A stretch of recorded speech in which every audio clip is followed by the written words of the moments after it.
భక్తి టీవీ ప్రేక్షకులకు నమస్కారం. విజయ మార్గం కార్యక్రమానికి స్వాగతం. ఈనాటి మన కార్యక్రమంలో మనతో పాటు ఉన్నారు ప్రముఖ జ్యోతిష్య, వాస్తు, హస్తరేఖ, సంఖ్యాశాస్త్రజ్ఞులు, దైవజ్ఞ సరస్వతి శ్రీ శ్రీ శ్రీ లలిత అమ్మవారి ఉపాసకురాలు మాతృశ్రీ శ్రీమతి గంగరాజ సీతాశర్మ గారు. ఇక జాతకపరంగా ఎంతో మందికి ఎన్నో సమస్యలకి కూడా ఇప్పటి వరకు కొన్నేళ్లుగా చక్కటి పరిష్కార మార్గాలు అందిస్తున్నారు మన అమ్మగారు. మరి ఎంతో మందికి కూడా లైన్ కలవకపోవచ్చు. లైన్ కలవనందుకు చాలా మంది బాధపడుతూ ఉంటారు. లేదంటే పర్సనల్ అపాయింట్మెంట్ కోసం కూడా చాలా మంది తప్పిస్తూ ఉంటారు. మరి ఎటువంటి ఆలస్యం లేకుండా స్క్రీన్ మీద నంబర్స్ నోట్ చేసుకోండి. అమ్మ మీ అందరితో మాట్లాడడానికి ప్రతి శనివారం కూడా 10 మీ అందరితో మాట్లాడడానికి లైవ్ లో సిద్ధంగా ఉంటారు. ఎటువంటి సమస్యలు ఉన్నా, జాతకపరంగా పెళ్లిళ్లు లేట్ అవుతున్నాయి అని బాధపడనక్కర్లేదు, సంతాన సమస్యలు ఉన్నా బాధపడనక్కర్లేదు, లేదంటే జాతకరీత్యా బిజినెస్ పరంగా మాకు ఆటంకాలు ఉన్నాయన్నా కానీ నిస్సందేహంగా మీరు ఎటువంటి సందేహాలు ఉన్నా అమ్మతో మాట్లాడవచ్చు. లేదు మేము పర్సనల్ గా కలవాలి అని అనుకుంటున్నాము అనుకునే వాళ్ళు చక్కగా నంబర్స్ నోట్ చేసుకున్నారు కదా, నంబర్స్ మీరు ప్రయర్ గా అపాయింట్మెంట్ తీసుకుని కాల్ చేస్తే అమ్మ చిక్కడపల్లిలో తన నివాసంలో అందుబాటులో ఉంటారు కాబట్టి ముందుగానే అపాయింట్మెంట్ తీసుకుని మీరు కాల్ చేసి అమ్మని నేరుగా కలవచ్చు. ఇంకా చాలా మంది దగ్గర కూడా మా దగ్గర డేట్ ఆఫ్ బర్త్ లేదు, మరి ఎలా జాతకం చెప్పించుకోవాలని చాలా సందేహంగా ఉంటుంటారు. మీరు అమ్మని కలిస్తే మీ ముఖ కవళికలు అలాగే హస్తరేఖలను బట్టి మీ పూర్తి జాతక పరిశీలన చాలా చాలా చక్కగా వివరిస్తారు. మరి ఇంకెందుకు ఆలస్యం, మరి ఎటువంటి సందేహాలు ఉన్నా నంబర్స్ నోట్ చేసుకోండి. అమ్మని మీరు పర్సనల్ గా కాంటాక్ట్ అవ్వచ్చు. కార్యక్రమాన్ని మొదలు పెడదాం. అమ్మ లైవ్ లో సిద్ధంగా ఉన్నారు. అమ్మ నమస్కారం. ఓం శ్రీ మాత్రే నమః. అమ్మ నమస్కారం. ఇక చాలా మంది కూడా భగవంతుడి దగ్గర మనం వేడుకునేది ఏమిటి ఉంటుందంటే మనసులో ఏవో కోరికలు కోరుకుంటూ ఉంటారు. కోరిక లేని మన జీవే ఉండడు అసలు. అయితే ఆ కోరికలు అనేవి నెరవేరాలంటే ఎటువంటి పరిహారాలు చేయాలంటారు? అంటే ఎటువంటి కోరికలైనా కావచ్చు, వాస్తవంగా అది ఆర్థిక విషయం కావచ్చు, పిల్లలకు వివాహం అవ్వాలి అని కావచ్చు, లేదనంటే అసలు కొద్దిమంది ఒకప్పుడు మేము చాలా బాగున్నాము ఇప్పుడు బాగుండట్లేదు అని అంటారు. అంటే దౌర్భాగ్య స్థితి ఎందుకు వచ్చింది మాకు, అలా నిల్వ నీడ లేకుండా రోడ్డు మీదకి వచ్చాము అని చెప్పేసి కూడా ఎక్కువ మంది సఫర్ అవుతూ ఉంటారు. నాకు వచ్చేటువంటి క్లయింట్స్ కూడా వాస్తవంగా చాలా అసలు మేము మాటతో చెప్పలేకపోతున్నాం అమ్మా, అంత దారిద్ర్యం అనుభవిస్తున్నాము. సరే మా స్కూల్లో పిల్లల్ని డ్రాప్ చేయడానికి వెళ్ళినప్పుడు కూడా పేరెంట్స్ మాట్లాడుకుంటుంటారు కదా, అలా ఒక స్టూడెంట్ వాళ్ళ మదర్ చెప్పారట, అమ్మగారి దగ్గరికి వెళ్ళే దగ్గర నుంచి నాకైతే బాగుంది, మా పిల్లలు బాగా చదువుతున్నారు, ఫైనాన్షియల్గా కూడా బాగుంది కొంచెం అని చెప్పేసరికి సరే ఇలా మాకు తెలిసిన వాడు చెప్పారని చెప్పి వచ్చారు. సరే అంటే ఈ విధంగా ఏమవుతుందంటే ఎక్కువ మంది సఫర్ అవుతుంటారు, ఏం చేయాలో అర్థం కాదు, దాంతో డిప్రెషన్కి లోన్ అవుతుంటారు. డిప్రెషన్కి లోన్ అవుతే ఒరిగేది ఏమీ లేదు వాస్తవంగా. ఎంత కౌన్సిలింగ్ ఇచ్చినా సరే వాస్తవంగా నేను ఫ్యామిలీ కౌన్సిలింగ్ అనేది కూడా ఇవ్వడం జరుగుతుంటుంది, వస్తుంటారు నాకు, అలా కూడా ఎక్కువ మంది వస్తారు. అలాగే చాలా మంది కూడా అంటే సైకలాజికల్గా కూడా ఎక్కువ మంది కూడా వాళ్ళు ఇక నేను ఇంతే ఉంటానేమో, నా పరిస్థితి ఇంతే కావచ్చు, ఇక నాకు మళ్ళీ ఉద్యోగం రాదేమో, లేకపోతే ఎదుగు పొదుగు లేకుండా ఇలాగే ఉండిపోతారు, వాళ్ళంతటా వాళ్ళే మెంటల్లీ ఫిక్స్ అయిపోతుంటారు కొద్దిమంది. మనం ఎంత చెప్తూ ఉన్నా సరే మధ్యలో వాళ్ళు మాట్లాడుతుంటారు, లేదమ్మా చాలా ప్రయత్నాలు చేశాము, ఎప్పటి నుంచో చేస్తూ ఉన్నాము, నేను ఢిల్లీ వెళ్ళొచ్చానంటారు, లేకపోతే బెంగళూరు అక్కడికి వెళ్ళి ఉద్యోగ ప్రయత్నం చేశాం, ఇక్కడ చేసాం అక్కడ చేసాం, ఎక్కడ రాలేదు అని. అంటే ఒక్కళ్ళది ఒక సమస్య అని కాదు, రకరకాల సమస్యలతో ఉంటుంటారు. అలాంటి వాళ్ళందరి కోసం కూడా తెలియజేస్తున్నాను నాన్న, ఈరోజు స్పెషల్గా తెలియజేస్తున్నాను. 5 త్రయోదశి తిథుల పాటు మీరు ఆచరించండి. ఎవరైనా సరే, తల్లిదండ్రులు కావచ్చు, వాళ్ళ సంతానం కావచ్చు, అసలు ఎటువంటి నెగటివ్ ఉన్నా సరే తొలగిపోవటానికి, సకాలంలో ఉద్యోగం రావటం విషయం కావచ్చు, వివాహం జరగటం కానీ, ఆర్థికంగా గ్రోత్ డెవలప్మెంట్స్ ఉండటం విషయంగా కావచ్చు, మనసులో ఏ సంకల్పం అనుకున్నా నెరవేరటం కోసం 5 త్రయోదశి తిథులు. మరి ఈరోజు ఉదయం 9 గంటల తర్వాత ఇక త్రయోదశి తిథి వచ్చేసింది. ఉదయం పూట అయితే సూర్యోదయం టైంకి అయితే ద్వాదశియే ఉంది వాస్తవంగా. అయితే కొన్ని క్యాలెండర్స్లో 10:30 నుంచి ఉంది, 10 నుంచి ఉంటుంది త్రయోదశి. మొత్తానికి ప్రజెంట్ మాత్రం త్రయోదశి తిథి అనేటువంటిది అయితే వచ్చింది. సో ఈరోజు సాయంత్రం పూట మీరు మొదలు పెట్టండి వీలైన వాళ్ళు, ఎందుకంటే 5 త్రయోదశులు చేయాలి కాబట్టి నెలకి వాస్తవంగా 2 త్రయోదశులు వస్తాయి, శుక్లపక్షము బహుళపక్షము. పౌర్ణమికి ముందు వస్తుంది చతుర్దశికి ముందు త్రయోదశి, అలాగే అమావాస్యకు ముందు కూడా వస్తుంది. ఈరోజు త్రయోదశి సందర్భంగా ఇంట్లో తులసి కోట ముందు కొద్దిగా నీళ్ళల్లో పసుపు కలిపి ఆ పసుపు నీళ్లు తులసి కోట ముందు చల్లి వరి పిండితోటి పద్మ ముగ్గు వేయండి. పద్మ ముగ్గు వేసి ఒక ప్రమిద అనేది తీసుకొని ప్రమిదలో ఒక ప్రమిదలోనే 4 వైపులా 4 ఒత్తులు అనేది పెట్టి మధ్యలో పువ్వు ఒత్తి అంటారు. పువ్వు ఒత్తి పెట్టి అంటే 5 ఒత్తులు వేసి నువ్వుల నూనె వేసి వెలిగించండి నాన్న. ఈరోజు సాయంత్రము తులసి కోట ముందు తులసి కోట ముందు చక్కగా అలా వెలిగించి 9 సార్లు తులసి చెట్టుకి ప్రదక్షిణాలు అనేది చేయాలి. చేసి కొంచెం బెల్లం ముక్క నైవేద్యం పెట్టడము, హారతి, ఇవన్నీ కామన్గా చేసేది. ఈ విధంగా 5 త్రయోదశుల పాటు కనుక చేశారు అంటే డిఫరెన్స్ తెలుస్తుంది మీకు. నాకు వ్యక్తిగతంగా అపాయింట్మెంట్ తీసుకొని వచ్చినటువంటి వాళ్ళకి ఇలాంటి చిన్న చిన్న పరిహారాలు అనేవి తెలియచేసిన తర్వాత వాళ్ళు ఆచరించిన తర్వాత వాళ్ళు డిఫరెన్స్ అనేది వాస్తవంగా ఫీడ్బ్యాక్ అనేది చాలా మంది ఇస్తుంటారు, చాలా బాగుందమ్మా అని. కానీ సరే ఈ కార్యక్రమంలో తెలియజేసిన ఈ రోజు కూడా త్రయోదశి తిథి కలిసి వచ్చింది కాబట్టి ఒక్కరోజన్నా ఉపయోగపెట్టుకుంటారు అని ఈరోజు తెలియజేయటం జరిగింది.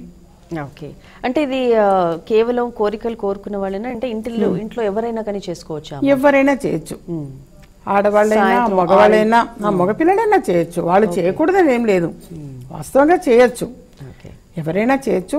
పిల్లల కోసం ఇప్పుడు పిల్లలు విదేశంలో ఉన్నారు, మరి వాళ్ళ మనసులో వాళ్ళకి ఉద్యోగ విషయమో వివాహ విషయమో జీతం పెరగాలనో ఏదో ఒక కోరిక అనేది తల్లిదండ్రులు కోరుకుంటారు. ఆ పిల్లల పేరు చెప్పుకొని తల్లిదండ్రులు చేసిన అక్కడ వాళ్ళు సక్సెస్ అవ్వటం అనేది జరుగుతుంది. దీనితో పాటుగా యథార్థంగా చెప్తున్నా, చాలా మంది కొన్ని వేల మంది తెలియచేశారు. నేను అందించే శ్రీచక్రం అన్న దైవిక వస్తువు కలెక్ట్ చేసుకొని బీరువా లాకరులో పెట్టిన వెంటనే ఆ కోరిక నెరవేరిందమ్మా అని చాలా మంది చెప్పారు. నిజంగా యథార్థంగా చాలా మంది. అలాగే ఈ వారాహి యంత్రం కిట్ అని చెప్పేసి కూడా అది కూడా అంతే చక్కని రిజల్ట్ వచ్చింది. చాలా చాలా అసలు ఒకటి కోర్టు కేసుల్లో విన్నామమ్మా, మేము రోజు భయపడుతూ ఉండేవాడము, అనవసరంగా మేము మాది కోర్టు కేసు అనేది వచ్చింది, మాకు సంబంధం లేదు. అలాంటి వాడు కూడా చక్కగా వాడికి సంబంధం లేనటువంటి వాడు యథార్థంగా న్యాయబద్ధంగానే బయటకు వచ్చారు.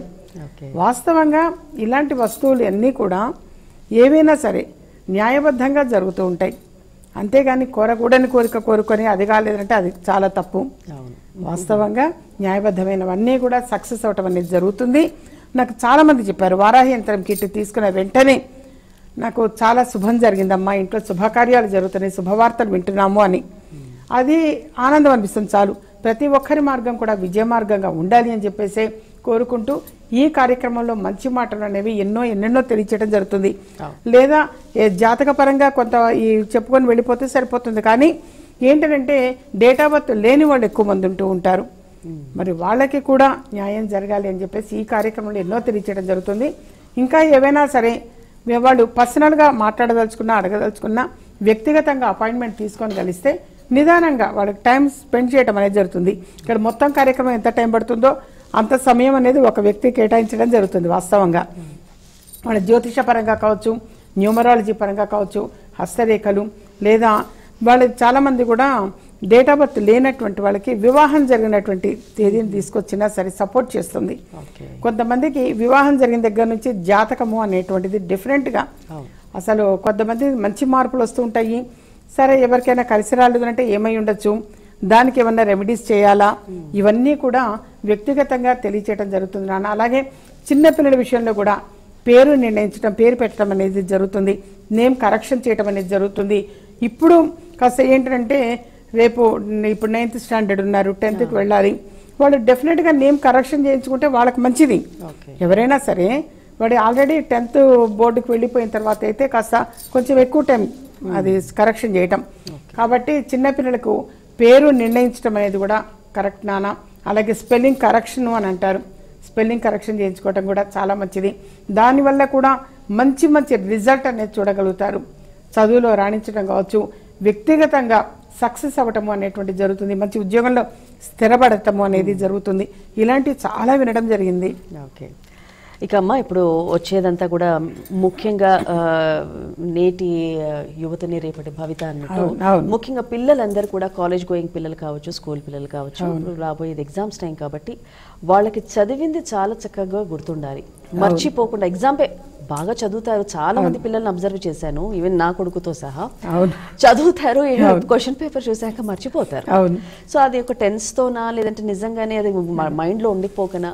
సో మీరు చెప్పే పరిహారాలను బట్టి ఈ నెల రోజులు 2 నెలలు కొంచెం చదువుకొని వాళ్ళకి ఏం చెప్తారు బాగా రాయాలంటే? వాళ్ళు ఏంటంటే టెన్షన్ పడటమే మెయిన్, టెన్షన్ అంతకంటే లేదు. వాళ్ళకి అన్నీ వచ్చు, వాస్తవంగా చదువుతుంటారు, ఏ రోజుకి ఆ రోజు చదువుతూ ఉంటే ఫీడ్ అయి ఉంటాయి ఇక్కడ, కాకపోతే టెన్షన్ పడుతుంటారు అంతే. అందుకని చెప్పేసి ఎప్పుడు కూడా చదువుకునే పిల్లలు ఈస్ట్ ఫేజింగ్, తూర్పు ముఖంగా తిరిగి కూర్చోవాలి. లేని పక్షంలో ఉత్తరం వైపు తిరిగి కూర్చుంటే చదివింది చదివినట్టుగా గుర్తుంటుంది, గ్రాస్పింగ్ పవర్ కూడా ఎక్కువగా ఉంటుంది. వాళ్ళకి మొదటి నుంచి తెలియజేశా, maximum first priority east facing తిరిగి కూర్చోవాలి. అట్లాగానే కూర్చున్నారు అని అంటే డెఫినెట్గా చదివింది గుర్తుంటుంది. వెనకటి రోజుల్లో అంటే మా చిన్నప్పుడు చాప వేసి చాప మీద కూర్చొని చదివించేవాళ్ళు.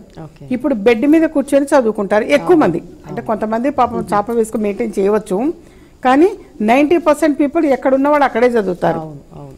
అది కరెక్ట్ కాదు.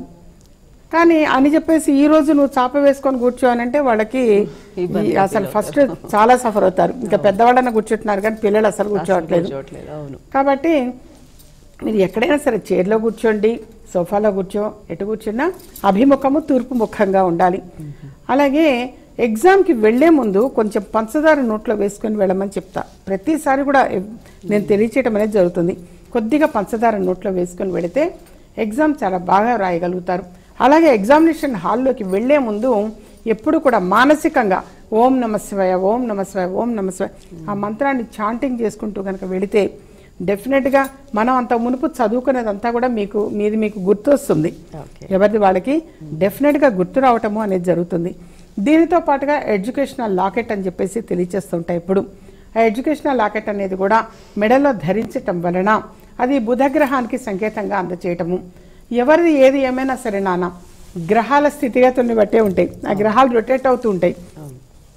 నాకేవి బాధలు లేవు, కష్టాలు లేవు, ఐఎమ్ హ్యాపీ, నేను పుట్టి బుద్ధి ఎరిగిన దగ్గర నుంచి చాలా బాగున్నాను అనుకున్నా సరే ఎప్పుడో ఏదో ఒక గ్రహము అట్లా జరిగిన వాళ్ళు ఉన్నాయంటున్నా. అందుకని నాకు అంటే ఇంతవరకు ఏం జరగలేదు, చాలా బాగున్నాను అప్పుడు అనుకున్నానమ్మా నేను.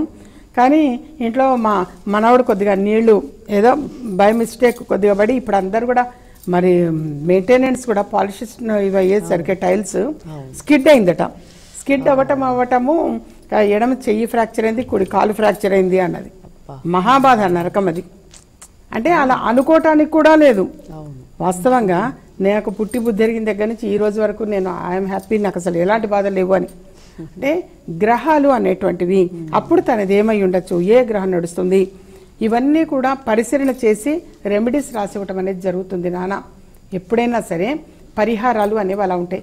సరే, ఇప్పుడు ఎడ్యుకేషన్ టాపిక్ అయ్యేసరికి చదివింది గుర్తుండడం వరకు, చదివింది గుర్తుండాలి అని అంటే ఆ ఎడ్యుకేషనల్ లాకెట్ వాస్తవంగా బాగా సపోర్ట్ చేస్తుంది.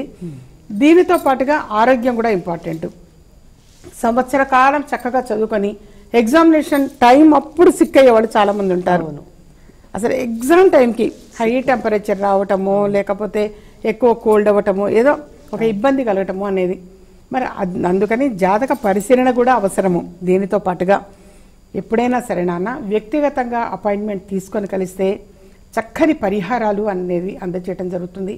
అవి ఎవరికిగా వాళ్ళే చేయటము అనేటువంటిది కూడా మంచిది. ఈవెన్ చిన్నపిల్లలు కూడా వాళ్ళంతట వాళ్ళే రెమెడీస్ చేస్తున్నారు. మీరు చెప్పారమ్మా, లాస్ట్ టైం వచ్చినప్పుడు చెప్పారు, నేను అది రోజు చేస్తున్నాను అంటారు.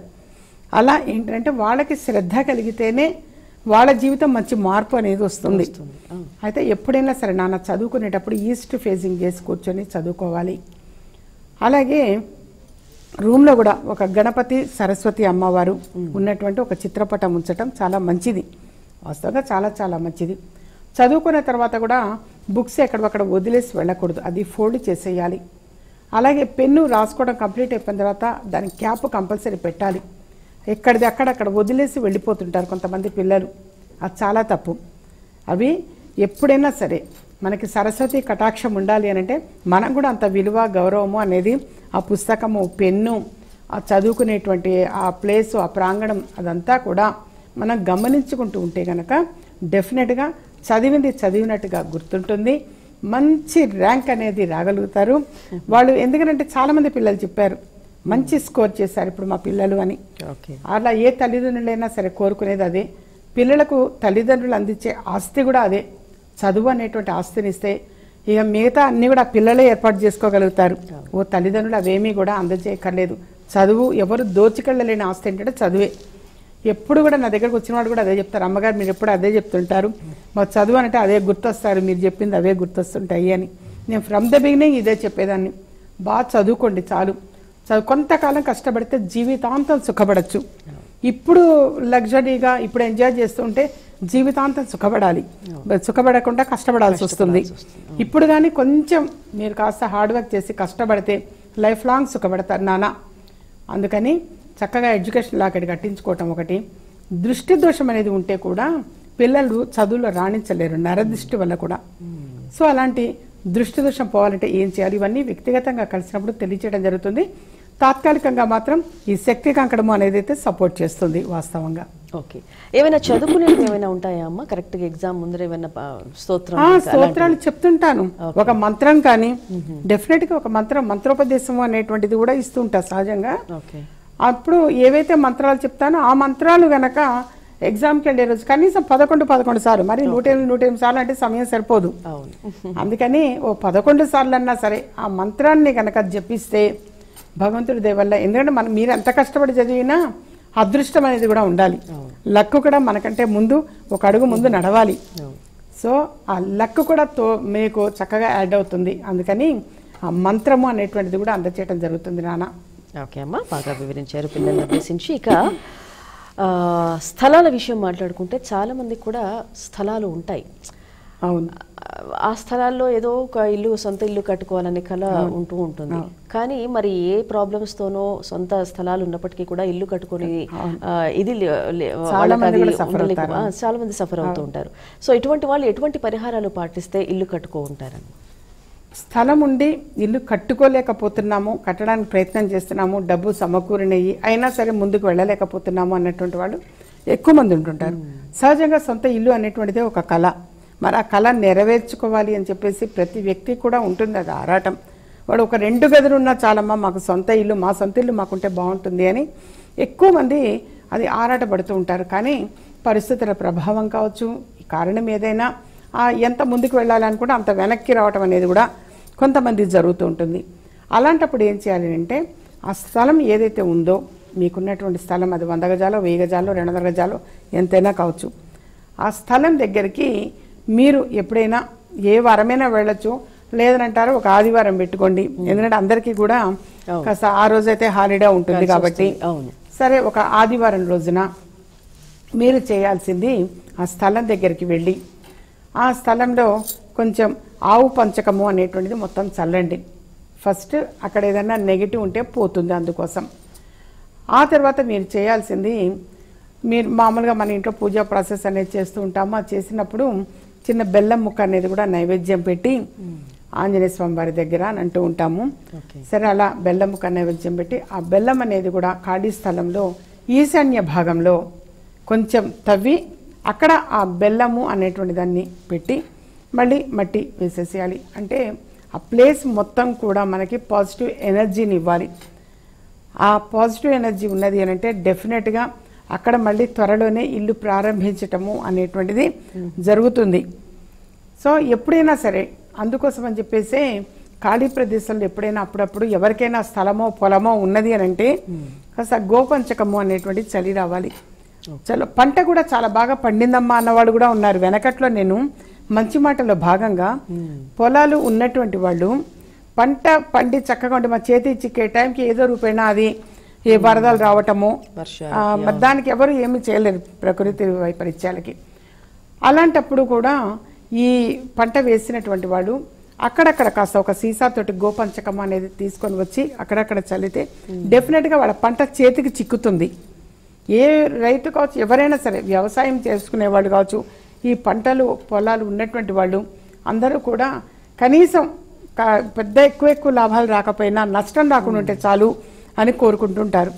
సో వాళ్ళు తప్పనిసరిగా గోపంచకం అనేది చల్లండి నాన్న, మీ పంట మీ చేతికి చిక్కుతుంది తప్పకుండా.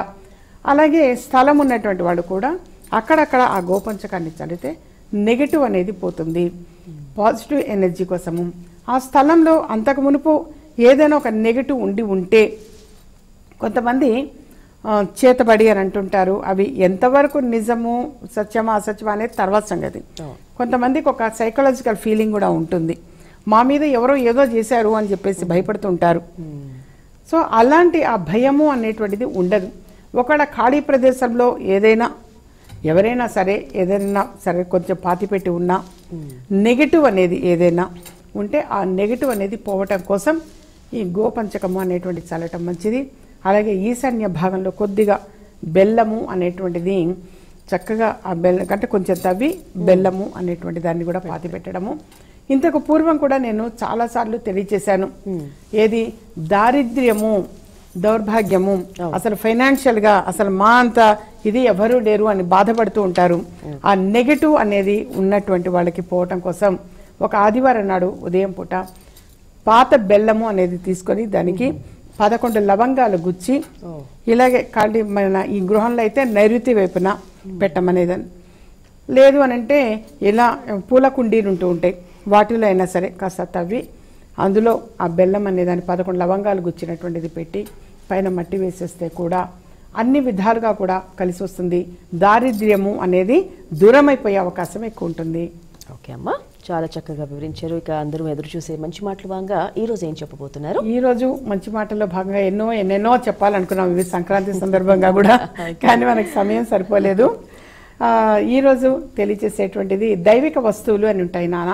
ఆ దైవిక వస్తువులు చక్కగా కలెక్ట్ చేసుకోవచ్చు. సర్వసిద్ధిమాల, అలాగే శక్తి కంకణము, ఎడ్యుకేషనల్ లాకెట్ అనేది సపరేట్గా, అది శ్రీచక్రము, మత్స్య యంత్రము వాస్తుపరంగా చక్కగా సపోర్ట్ చేస్తుంది.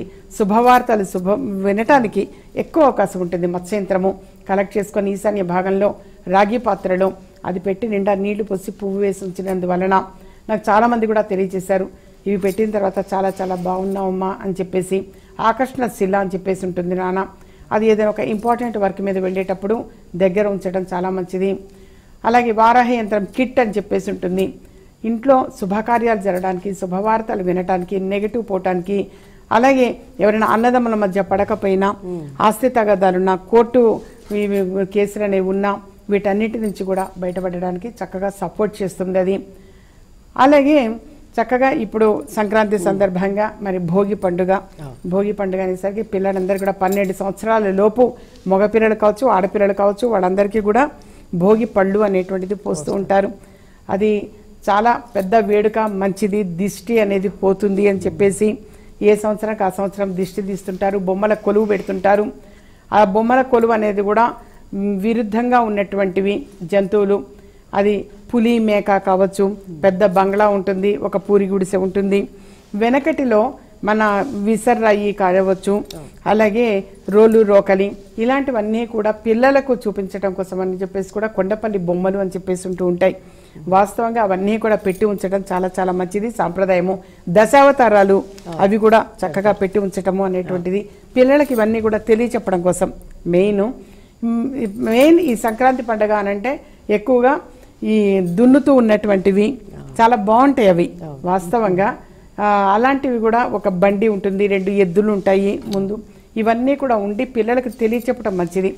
చిన్నవి రేగిపళ్ళు చాలా చిన్న సైజులో ఉంటుంటాయి, రేగిపళ్ళు, కాయిన్స్, అలాగే బంతి పువ్వుల రెక్కలు, అలాగే పాలకాయలు అని చెప్పేసి ఈ జంతికలు కారపూస చేసిన తర్వాత ఆ పిండితోటి చిన్న చిన్నగా చేసేవాళ్ళు, అది ఆ పాలకాయలు. కొంతమంది అయితే చెరుకు గడలు వేస్తారు.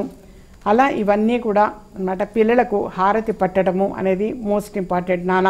ఆ తర్వాత దిష్టి తీయటము, ఇటు 3 సార్లు అటు 3 సార్లు clock wise anti clock wise తీసి అలా దిష్టి తీసేయటము. ఆ దిష్టి తీయటము ఉన్నటువంటిది ఆ సంవత్సరం మొత్తం కూడా ఉన్నటువంటి దృష్టి దోషం పోతుంది అని. అలాగే మరి కొత్త పంటలు అనేటువంటి వస్తూ ఉంటాయి కాబట్టి ఆరిసలు, చక్రాలు, చక్కినాలు ఇలా ఒక్కొక్క ప్రాంతాల్లో ఒకటి చేస్తూ ఉంటారు. అవి వచ్చినటువంటి వాళ్ళకి ఆ శనగలు అవి తాంబూలం ఇవ్వటము.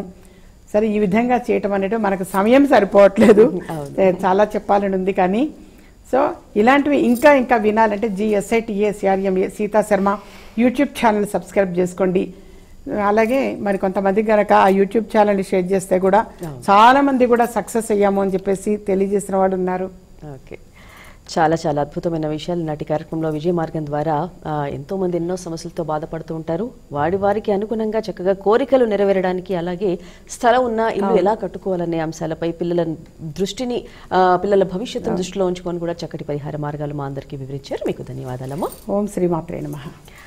వీక్షించారుగా, ఇది నాటి విజయ మార్గం కార్యక్రమం. మరో కార్యక్రమంలో మళ్ళీ కలుసుకుందాం. నమస్కారం. మీకు పుట్టిన తేదీ తెలియదా? సమస్య ఏదైనా పరిష్కార మార్గం విజయ మార్గం. మాతృశ్రీ శ్రీమతి సీతా శర్మ ముఖ కవళికల ద్వారా ఖచ్చితమైన పరిష్కారం చెబుతారు. వివరాలకు సంప్రదించండి. ఇంటి నెంబర్ 1-1